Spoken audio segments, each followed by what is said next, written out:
다 같이 사도신경으로 우리의 신앙을 하나님께 고백하겠습니다. 나는 전능하신 아버지 하나님 천지의 창조주를 믿습니다. 나는 그의 유일하신 아들 우리 주 예수 그리스도를 믿습니다. 그는 성령으로 잉태되어 동정녀 마리아에게서 나시고 본디오 빌라도에게 고난을 받아 십자가에 못 박혀 죽으시고 장사된 지 사흘 만에 죽은 자 가운데서 다시 살아나셨으며 하늘에 오르시어 전능하신 아버지 하나님 우편에 앉아 계시다가 거기로부터 살아있는 자와 죽은 자를 심판하러 오십니다. 나는 성령을 믿으며 거룩한 공교회와 성도의 교제와 죄를 용서받는 것과 몸의 부활과 영생을 믿습니다. 아멘. 찬송가 406장 고난 내용음 편히 실곡가 다 같이 찬송하겠습니다.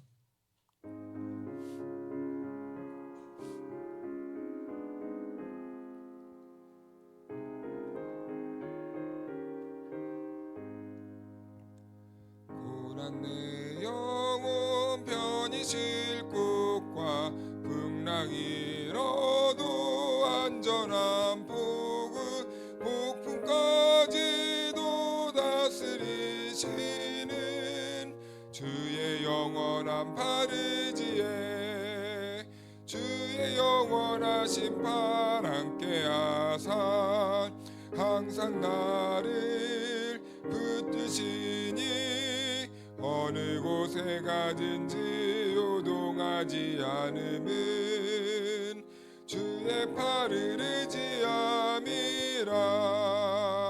세상 친구들 나를 버려도 예수는 함께 동행함으로 주의 은혜가 충만하리니 주의 영원한 파르지에 주의 영원하신 팔 함께 하사 항상 나를 붙드시니 어느 곳에 가든지 요동하지 않음은 주의 팔을 의지함이라. 나의 믿음이 연약해져도 미리 예비한 힘을 주시면 위태할 때도 안보하시는 주의 영원한 파르지에 주의 영원하신 팔 함께 하사 항상 나를 붙드시니 어느 곳에 가든지 요동하지 않음은 주의 팔을 의지함이라.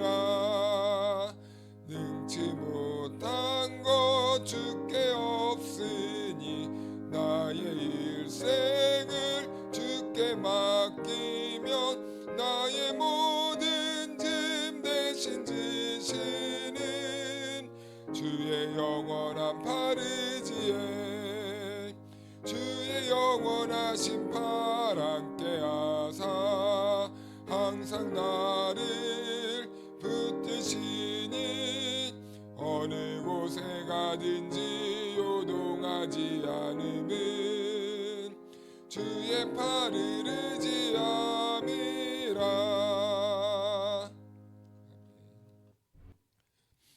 오늘 우리에게 주신 하나님의 말씀은 고린도전서 3장 3절에서 9절입니다. 한 절씩 교독하겠습니다. 너희는 아직도 육신에 속한 자로다. 너희 가운데 시기와 분쟁이 있으니 어찌 육신에 속하여 사람을 따라 행함이 아니리요.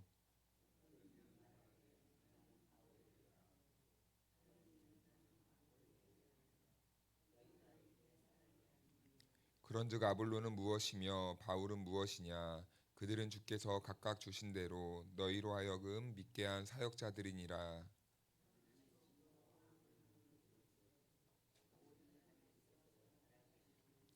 그런즉 심는 이나 물 주는 이는 아무것도 아니로되 오직 자라게 하시는 이는 하나님뿐이니라.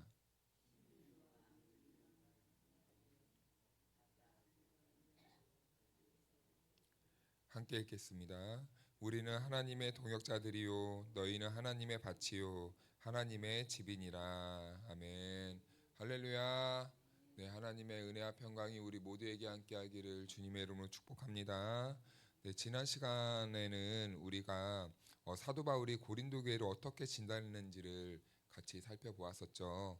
바울은 고린도 교회를 향해서 너희가 틀렸어라고 말하지 않고 그들을 향해서 아직 신앙이 어리다라고 말합니다. 제대로 된 진단을 내렸습니다. 그들은 아직 미성숙한 어린 아이였기 때문에 다 잘하지 못해 그럴 수밖에 없다라는 겁니다. 그래서 문제는요, 신앙이 없어서가 아니라 신앙이 아직 자라지 않았다는 데에 고린도 교회에 문제가 있었다는 것이죠. 그런데 오늘 본문에서는 한 걸음 더 나아갑니다.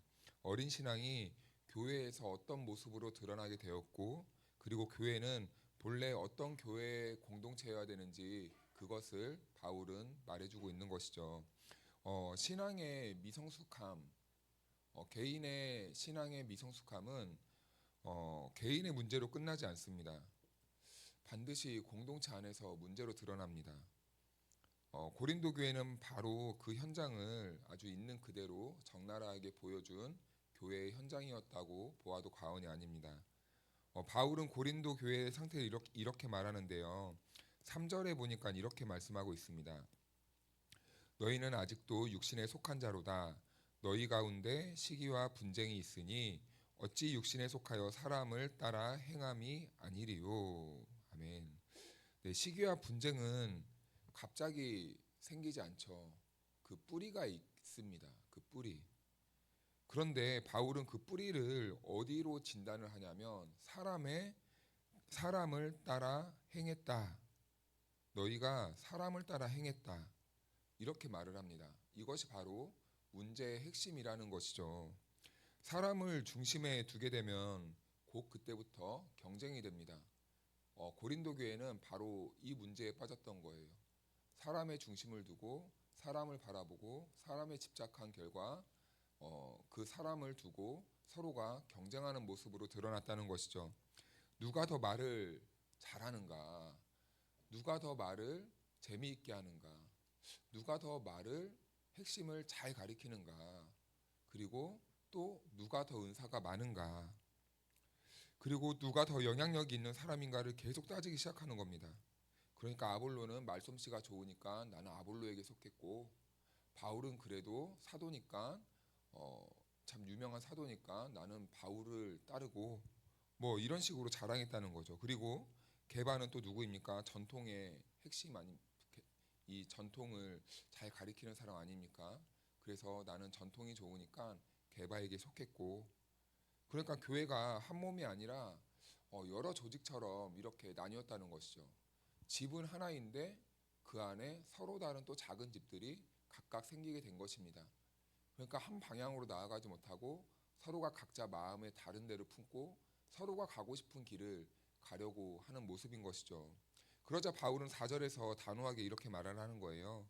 어떤 이는 말하되 나는 바울에게라 하고 다른 이는 나는 아볼로에게라 하니 너희가 육의 사람이 아니리요. 아멘. 이 말은 고린도 교회가 복음을 버렸다는 뜻은 아니에요.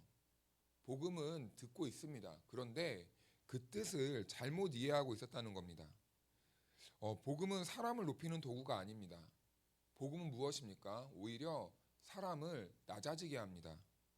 그리고 사람을 내려놓게 하는 능력이 있습니다. 심지어는 내 자신까지도 내려놓게 하는 것이 바로 복음의 능력입니다. 그런데 고린도 교회는 이 복음이라는 것을 통해서 사람을 버리지 못하고 자기 자신을 내려놓지 못하고 오히려 복음이라는 것을 통해서 더 사람을 붙잡고 있다라는 것이죠. 이것이 바로 어린아이 신앙의 전형적인 모습입니다. 사람을 바라보고 하나님을 바라보지 못하는, 하나님을 바라보아야 되는데 사람을 붙잡고 있는 이런 신앙의 모습인 것이죠. 이제 바울은 교회 안에서 가장 오해받기 쉬운 영역, 바로 사역자의 위치와 이 정체성을 바르게 이렇게 말하고 있는데요. 우리 5절 같이 한번 읽어볼까요? 시작. 그런즉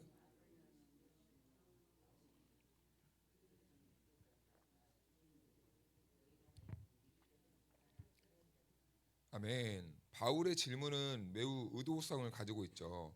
바울은 누구냐가 아니라 바울은 무엇이냐? 라고 이렇게 물어요.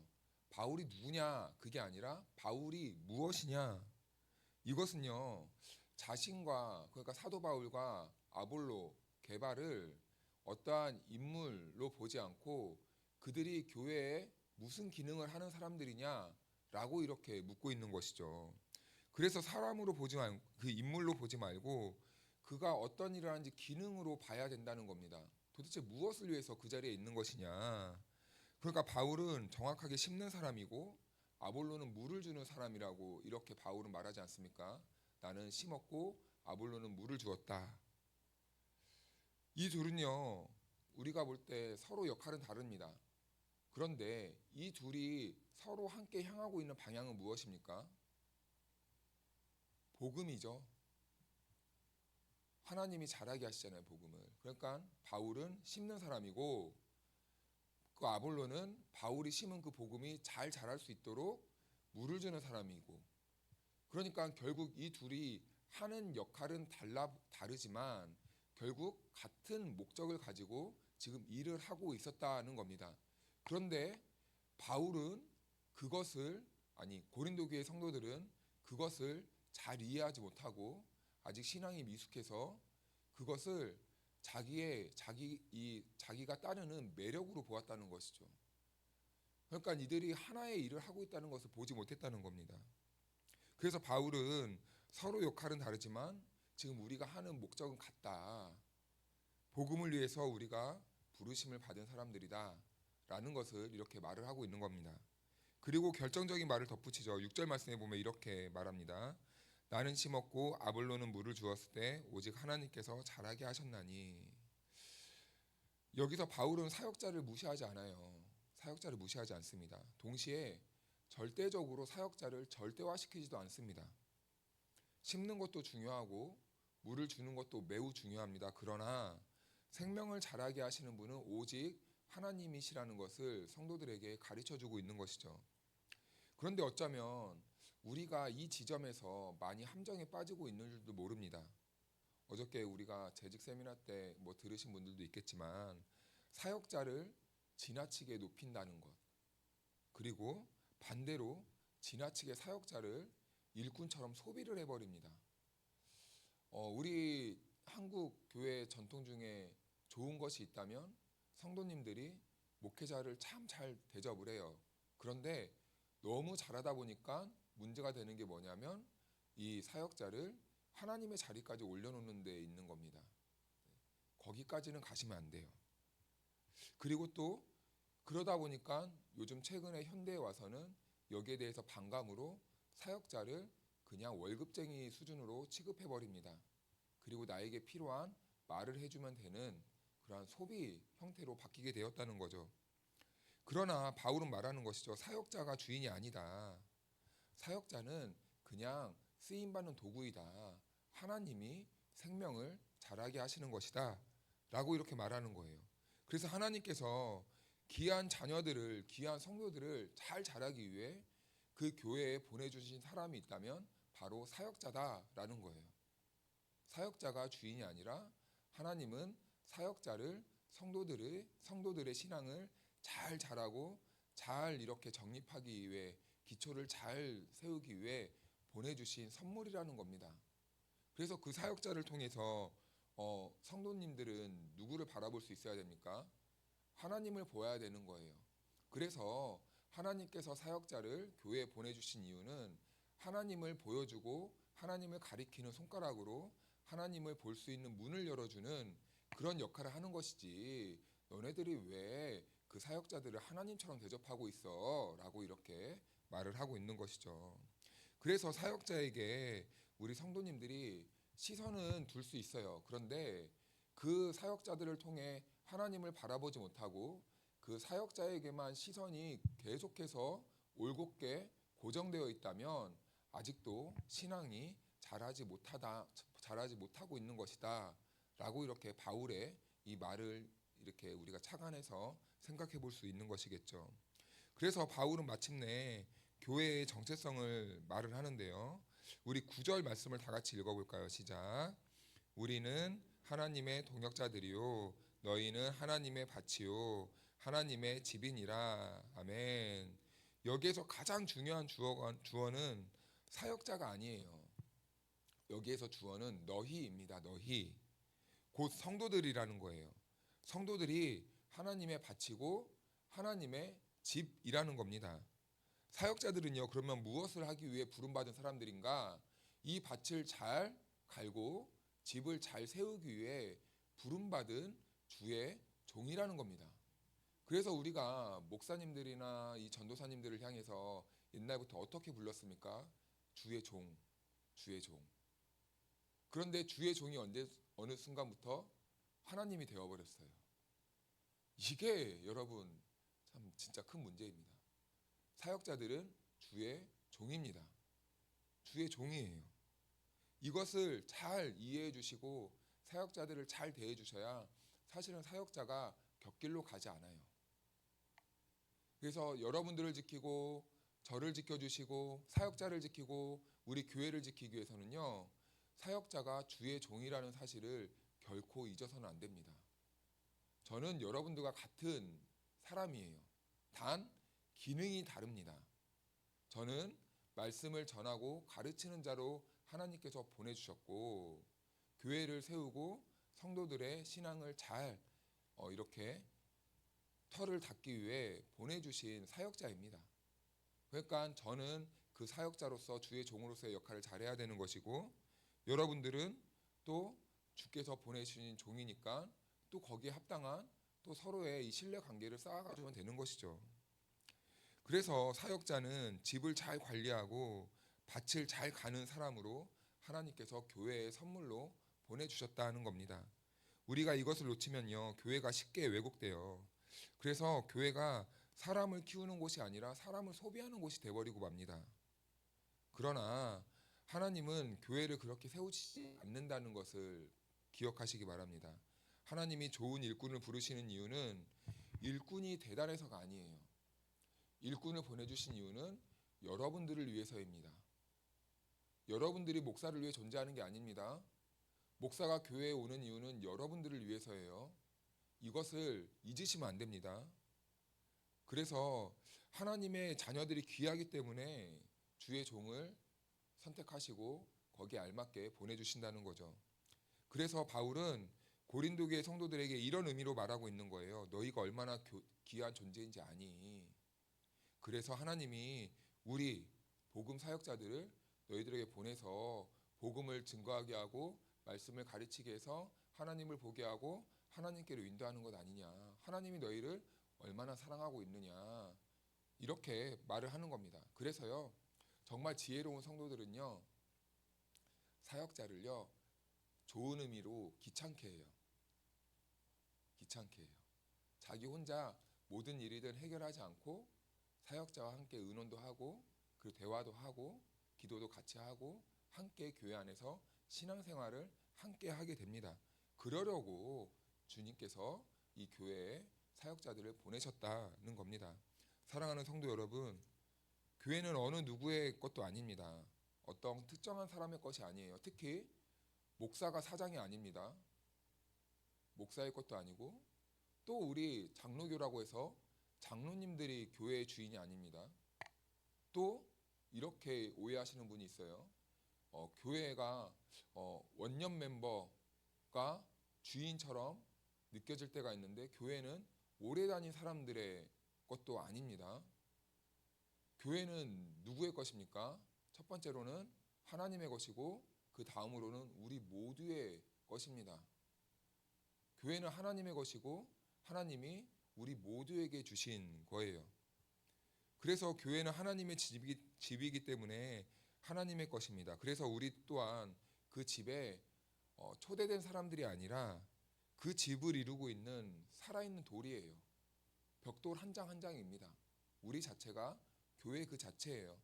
건물이 아무리 화려해도요, 여러분, 사람이 떠나니까 건물은 팔려버려요. 어디에 팔립니까? 이단에 팔려버리는 거예요. 그런데요, 건물은 초라해도 사람들의 신앙이 든든하고 모이기를 힘쓰는 교회는요, 건물에 상관없이 그 교회는 든든해지는 거예요. 여러분들은 어떤 교회를 꿈꾸시고 계십니까? 우리가 사람 많이 모아서 좋은 건물 지으는 것을 목표로 하고 계십니까? 아니면은 비록 우리의 집은 낡아지고 보이는 건물은 좀 보잘것없어도 우리의 신앙이 더욱더 튼튼해지고 우리가 벽돌 한 장 한 장이 되어서 하나님의 교회를 든든하게 세우시길 원하십니까? 저는 적어도 전자는 아닌 것 같아요. 교회가 좀 낡고 오래되고 뭐 요즘 사람들에게 맞지 않게 좀 기능적으로는 많이 부족하지만 우리 성도 한 사람 한 사람이 믿음으로 잘 세워지고 그리고 하나님께 나와서 기도하고 예배하고 우리가 신앙인으로서 올바른 복음의 정체성을 가지고 교회를 세워나간다면 여러분 그것이 가장 그 아름다운 교회가 아닐까요? 혹시 우리들의 마음에 사람을 자랑하는 그런 자리에 있었습니까? 그렇다면요, 우리는 그 자리에 내려오셔야 합니다. 그리고 하나님만을 바라보는 자리로 우리는 나아가야 됩니다. 비교하던 자리에 계셨습니까? 그러면 우리는 그 자리에서 내려와야 합니다. 그리고 우리는 함께 자라가는 그 기쁨을 누리면서 신앙생활을 할 수 있어야 합니다. 사랑하는 성도 여러분, 하나님은 오늘도 우리를 사용할 뿐 아니라 우리를 세우시기 위해 오늘 저와 여러분들을 이 자리로 부르셨습니다. 그러므로 우리 성도들은 사람이 아니라 하나님을 바라봐야 되겠죠. 하나님을 바라보면서 이 교회가 하나님의 집처럼 건강하게 아름답게 잘 자라갈 수 있도록 그렇게 복음 안에서 충성하며 헌신하는 저와 여러분들이 되기를 주님의 이름으로 축원하고 축복합니다. 기도하겠습니다. 하나님, 오늘도 우리를 하나님의 집으로 불러주셔서 감사합니다. 우리가 누구를 따르고 있느냐보다 누구 안에 서 있느냐가 더 중요하다는 것을 다시 마음에 새기며 하루를 시작합니다. 사람을 바라보며 흔들리는 신앙이 아니라 하나님을 신뢰하며 함께 자라가는 기쁨을 누리게 해 주옵소서. 각자 맡겨진 자리에서 비교하지 않게 하시고 경쟁하지 않게 하시고 주님이 하시는 일을 바라보면서 걸어갈 수 있도록 인도하여 주옵소서. 이 새벽에 예배의 자리에 나온 성도들의 삶을 주님께서 친히 붙들어 주시고 가정과 일터와 관계 속에서 하나님의 평안이 흐르는 복된 하루가 되도록 인도하여 주옵소서. 오늘 하루도 우리가 하나님의 바치고 하나님의 집임을 기억하며 주님이 자라게 하시는 은혜 안에서 믿음으로 살아갈 수 있도록 인도하여 주옵소서.